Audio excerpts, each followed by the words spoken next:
સમજાવતા રામજી કહે છે, સૌની સાથે સરળતાથી અને નિષ્કપટથી વર્તવું.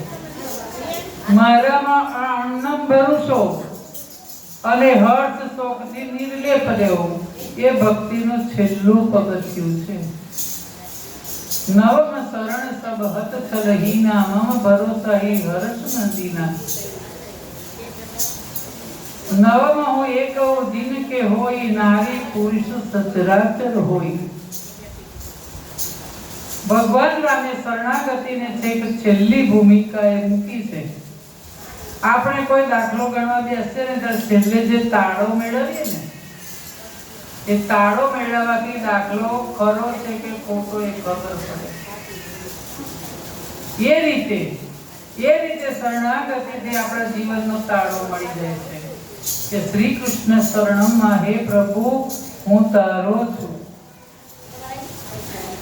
એવું આપણે દિવસમાં 1000 વાર કહીએ છીએ, પણ મુખે બોલવાથી શરણાગતિ સ્વીકારી ગણાય નહીં.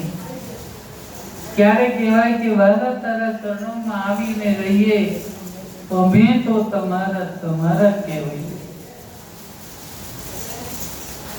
કોઈ આસ નથી, પગાર વગરના અમે પટાવાળા છીએ. મેઘને જોતા ચાતક અત્યંત આતુર થઈ જાય, ખૂબ જ વિહવળ બની જાય છે. બસ એ જ પ્રમાણે પ્રભુ માટે આતુર થવું જોઈએ. શરીરમાં રોમાંચ, હૃદયમાં ભાવ જાગવો જોઈએ અને અસહ્ય વેદના થાય ત્યારે માનવું કે ભગવાન માટે મને ભાવ જાગ્યો. માછલીનો પ્રેમ જળમાં, ચાતકનો પ્રેમ છે ચકોરમાં, ચંદ્રનો, તો એમ પ્રભુ પ્રત્યે આપણે ભાવ હોવો જોઈએ. ભગવાન વિના ચેન નહીં, શાંતિ ના મળે કે મારા હૈયામાં રંગ લાગ્યો નહીં ઉતરશે, મારા હૈયા